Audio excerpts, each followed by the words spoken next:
नमस्कार, आप देख रहे हैं सी न्यूज भारत और मैं हूं आपके साथ ज्योति अरोड़ा। भाजपा के प्रबुद्ध वर्ग सम्मेलन के मौके पर केंद्रीय राज्य मंत्री साध्वी निरंजन ज्योति ने बसपा पर निशाना साधते हुए कहा कि राम मंदिर निर्माण के चंदे पर बसपा द्वारा सवाल उठाने का हक नहीं है, क्योंकि ये तो राम को मानते नहीं। राम को मानने वालों को ये लोग मनुवादी व सांप्रदायिक कहते रहे, तो राम पर प्रश्न उठाने का अधिकार नहीं है। मंदिर निर्माण के मुद्दे पर उन्होंने कहा कि भाजपा संघ विहित ने मेहनत की है।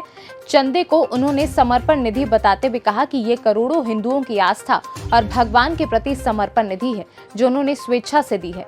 केंद्रीय राज्य मंत्री ने कहा कि बसपा की तरह नहीं, कितना देना ही पड़ेगा। भाजपा गलत दबाव डालकर पैसा नहीं लेती है।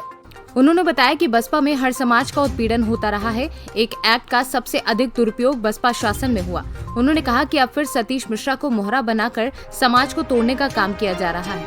उन्होंने विपक्ष पर निशाना साधते हुए कहा कि कोविड काल में जब जनता जूझ रही थी, तब सपा, बसपा व कांग्रेस के लोग दुबके थे। केवल भाजपाई ही जनता की मदद कर रहे थे। अब चुनाव आ रहा है तो सब बाहर निकल रहे हैं। उन्होंने ओवैसी की पार्टी के यूपी में चुनाव लड़ने के सवाल पर कहा कि जिनकी सोच भारत से हटकर हो, उन्हें यूपी नहीं आना चाहिए। बेहतर होगा वह हैदराबाद में ही रहे।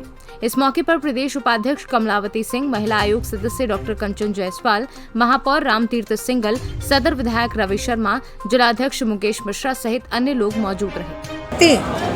जिस तरह से गरीब वापिस अपने गांव में आया था काम छोड़ करके, बहुत सारे ऐसे परिवार थे जिनके चूल्हे तक नहीं जलते। देखो, उन्हें हम रोक नहीं पाए, वापस महानगर जाना पड़ा उन्हें। देखिए, एक बात सुनिए ना, मैंने क्या कहा, ये वैकल्पिक व्यवस्था है, ठीक है ना। अब उसको बाहर जा करके 500 मिल रहा है, 1000 मिल रहा है, तो जाए।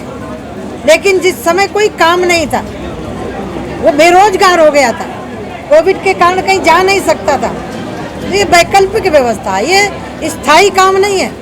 लेकिन उसको हमने पारदर्शिता से किया। मेरा अभिप्राय कहने का ये है कि जिसका अधिकार था उसको हमने दिया। दीदी अभी ओपी राजभर जी का एक बयान आया है आपके प्रबुद्ध सम्मेलन पर। उनका कहना है ये आबुद्ध सम्मेलन है ये, और पैसे देके लोगों को बुलाया जा रहा है।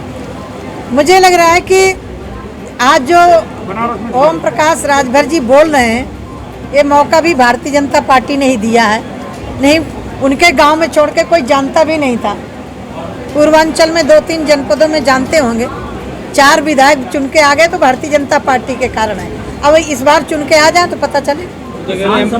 देखिए, ये शब्द कह करके प्रबुद्ध लोगों का अपमान किया गया।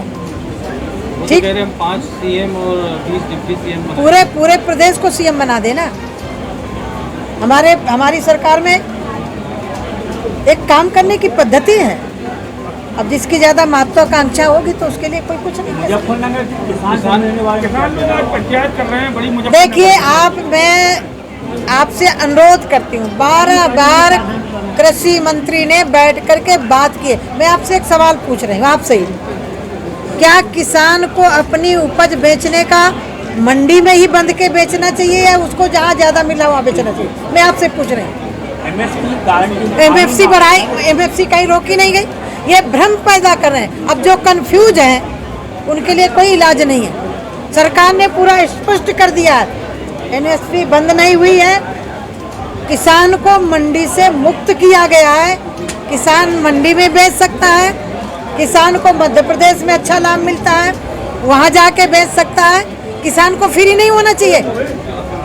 गाड़ी बनाने वाला, ट्रैक्टर बनाने वाला पूरे विश्व में कहीं जाके बेच सकता है, तो किसान को मंडी में बांध के रखना चाहिए। ये विपक्ष क्या चाहता है?